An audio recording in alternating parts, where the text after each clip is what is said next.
They thought tying up a park guard for laughs was just another prank for clout. The cameras loved it, the crowd cheered, but nobody saw the storm brewing behind his calm eyes. By the time reality hit, their joke turned into a lesson they'd never forget. Let's rewind and see how it all went down. It all kicked off on a golden New York morning, the kind that made tourists flock like pigeons to breadcrumbs. Central Park was buzzing with the usual mix of selfie sticks, sun hats that should have been retired decades ago, and overpriced coffee cups clutched by confused out-of-towners. Among the chaos, a trio of self-proclaimed content creators prowled the paths, hungry for their next viral sensation. The ringleader, Jake, was 23, with teeth so white they could probably guide ships through fog. Confidence? Off the charts. Morals? Not even on the map. He strutted ahead, eyes darting for opportunities to cause a stir. Flanking him was Emily, his partner in crime, whose sharp wit was only rivaled by her sharper tongue. Trailing slightly behind was Chris, Emily's kid brother, a 19-year-old who looked like he was along for the ride because, well, he had nothing better to do. "Dude, check out that guy," Emily suddenly whispered, elbowing Jake and nodding toward a tall figure in a crisp uniform. Standing like a statue by the gates was Marcus. At 36, he had the kind of presence that turned heads without him even trying. Broad shoulders, sharp eyes, and a posture that screamed discipline. It all made sense. Marcus was a former soldier, now working as a park security guard. His job was to keep the peace. But today, it seemed peace had other plans. Jake smirked. "Man, he looks like he hasn't laughed since 2005. Let's fix that." Emily giggled, already pulling out her phone. "I can feel the views rolling in. Let's make him go viral." Chris hesitated. "I don't know, guys. He looks like he could crush us." Jake waved him off. "Relax, dude. He's just standing there trying to look important. What's he gonna do? Arrest us for having fun?" The three strolled up, their antics escalating as they got closer. They started with harmless jabs, testing the waters. "Hey man, you ever smile or is that against the rules?" Emily called out, her phone aimed squarely at Marcus. Marcus didn't flinch. His face remained as solid as granite, his focus straight ahead. This wasn't his first rodeo with obnoxious tourists, but Jake? Jake took it as a challenge. "All right, people, time for some cowboy action," Jake yelled, pulling a rope from his backpack. Marcus's eyes narrowed slightly. "Listen, folks," he said, his tone steady but firm. "I'm just here to do my job. Let's not make this a problem." But Jake was already circling him like a predator that had spotted easy prey. Emily was howling with laughter, and even Chris was cracking a nervous grin. The crowd, sensing the commotion, began to gather, phones at the ready. "Come on, big guy, play along," Jake said, lunging forward with the rope. Marcus stepped aside with the precision of a trained professional, his expression unchanging. But Jake wasn't deterred. With a nod to his friends, they moved in unison, shoving Marcus toward the iron fence behind him. "Guys, stop," Marcus said firmly, his voice calm but laced with warning. But they didn't stop. The three of them worked together, looping the rope around Marcus's waist and securing him to the fence. Jake was practically glowing with pride. "There we go, a human statue for the ages," he announced to the crowd, basking in the laughter and applause of onlookers. Emily stepped closer, phone in hand, ready for the money shot. "Say something for the camera," she taunted, her laughter ringing out like nails on a chalkboard. Marcus stayed silent, his jaw tight and his gaze unwavering. Inside, his anger simmered, but he'd learned long ago how to keep it in check. This wasn't just a prank. It was humiliation wrapped in the guise of entertainment. For Marcus, the world slowed down. The laughter, the jeers, the flashing cameras, they all blurred into a single deafening hum. But one thought stood out crystal clear. This isn't over. Marcus sat against the cold metal fence, his breath steadying, but his pride shredded into 1,000 pieces. His hands ached from the tight rope burns, but that was nothing compared to the sting of humiliation. As the last few tourists dispersed, clutching their phones like trophies, Marcus finally managed to free himself. He stood, brushing off his uniform and fixing his hat with an air of defiance. But the damage was done. The buzz of a notification on his phone confirmed his worst fear. The video was already online, Within minutes, the internet did what it always does best: explode. Comments rained down like a storm, ranging from bewildered to enraged. Is this some kind of new prank trend? Because it's not funny. Who even thinks messing with a guard is a good idea? This is straight up racist, not cool. By noon, the video was trending. Millions of views, thousands of retweets, and countless debates about jokes gone too far. Jake and Emily, meanwhile, were basking in their fame, perched in a corner booth at a trendy cafe. The duo scrolled through the flood of notifications, their laughter echoing off the polished walls. "Dude, we're blowing up," Jake said, sliding his phone across the table toward Emily. She grinned, taking a sip of her overpriced latte.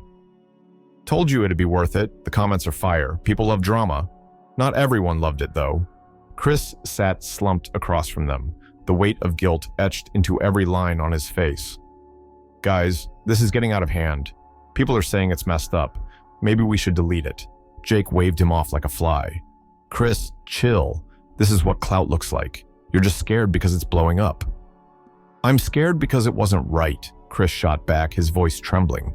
"That guy was just doing his job. What if something bad happens?" Jake leaned back, smirking. "Relax, man. We're legends now. Nobody's coming after us for a little fun." He was wrong. Across town, Marcus stood in his supervisor's office, his jaw tight and his voice steady as he recounted the incident. The footage from park security cameras, combined with the viral TikTok, left no room for doubt. His supervisor nodded grimly, already on the phone with local authorities. "This isn't just a prank, Marcus," his boss said. "This is assault. We're pressing charges." Marcus gave a short nod. "Good. It's time someone taught them a lesson." By mid-afternoon, 2 officers entered the cafe where Jake, Emily, and Chris were still basking in their newfound fame. Their presence immediately sucked the air out of the room. Heads turned, whispers spread, and the trio froze mid-laugh. The officers, stone-faced and unyielding, approached their table. "Jake Miller?" one of them said, his voice as sharp as a knife. Jake hesitated, the bravado draining from his face. Yeah, that's me. What's up?" The officer didn't flinch. "You're under arrest for assault and creating a dangerous public disturbance." Emily shot to her feet, her chair screeching against the tile floor. "You've got to be kidding me. It was a joke." "A joke?" The officer raised an eyebrow, pulling out his phone. He played the video, the audio of their laughter, filling the cafe like nails on glass. "You call this a joke?" Jake's face turned pale, and for the first time, his confident smirk was nowhere to be seen. Chris stared at his plate, his hands trembling. Emily opened her mouth to argue, but the second officer silenced her with a look that could stop a freight train. As the handcuffs clicked around Jake's wrists, the cafe fell into an awkward hush. No laughter, no clapping, just the hum of reality sinking in. The officers led the trio outside, their viral moment coming to an abrupt and humiliating end. Marcus watched from a distance, his arms crossed and his expression unreadable. This wasn't about revenge. It was about justice. And justice, as Jake was learning, had a way of turning jokes into lessons. An hour later, Jake, Emily, and Chris sat on a cold, hard bench inside the station, their earlier confidence evaporating faster than a puddle on a summer day. The fluorescent lights buzzed overhead, casting a stark glare on their uneasy faces. Jake, still clinging to the remnants of his cocky persona, leaned back and tried to crack a joke. "Man, this feels like one of those bad TV dramas, right?" he said with a shaky laugh. But his voice wavered, betraying the nervous energy bubbling under the surface. Emily didn't bother responding. Her arms were crossed tightly over her chest, and she stared at the wall as if wishing she could disappear into it. Chris, sitting at the edge of the bench, fidgeted with his hands, his face pale. The tension in the air was so thick you could practically slice it. Then the door opened, and Marcus walked in. The room shifted. It wasn't something visible, but you could feel it, like the sudden drop in pressure before a storm. Marcus didn't need to say anything. His presence alone was enough to command attention. He walked toward them with a slow, deliberate pace, each step echoing off the sterile walls. Jake's smirk vanished. Emily looked down at her shoes, and Chris froze like a deer in headlights. Marcus stopped a few feet away, his arms crossed, his expression calm but unyielding. He scanned the trio, his gaze landing on each of them in turn, and when he finally spoke, his voice was steady, low, and carried the weight of everything they had tried to dismiss. "You thought this was funny?" he said, his words cutting through the silence like a blade. Jake opened his mouth, but nothing came out. His usual quick comebacks had abandoned him. Emily shifted uncomfortably, still avoiding Marcus's eyes, while Chris, unable to handle the pressure, blurted out, "Look, man, this was all Jake's idea. I didn't even want to—" Marcus raised a hand, silencing him. "I'm not here for excuses," he said, his tone measured but firm. "You've all made it pretty clear how little you think about the people you hurt." He paused, his gaze piercing through them. "But let me tell you something. This is the real world. Actions have consequences. You don't get to hide behind a camera and walk away like it never happened." The room was deathly quiet. Even the officers standing by seemed to hold their breath. Marcus wasn't yelling, but his words hit harder than any raised voice ever could. He wasn't just talking to them, he was talking to the entitlement, the ignorance, the idea that someone else's dignity could be the punchline of a joke. Chris shifted uncomfortably. "We didn't mean—" "Stop," Marcus interrupted, holding up a finger. "This isn't about what you meant. It's about what you did."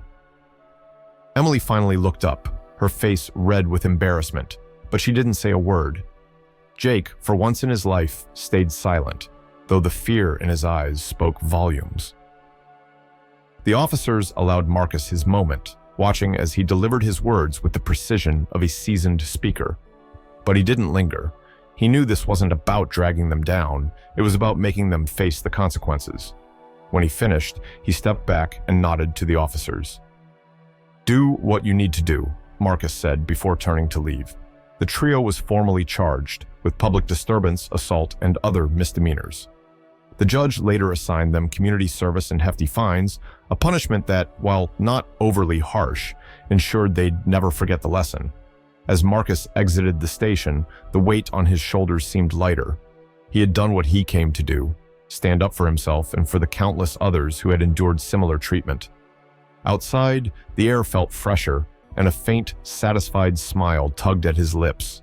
It wasn't about revenge, it was about respect, and Marcus had reclaimed his. What would you do in Marcus's place? Share your thoughts, like if you support respect and accountability, and tell us if you've seen something similar happen. This story is meant to raise awareness and make the world better. Your voice matters.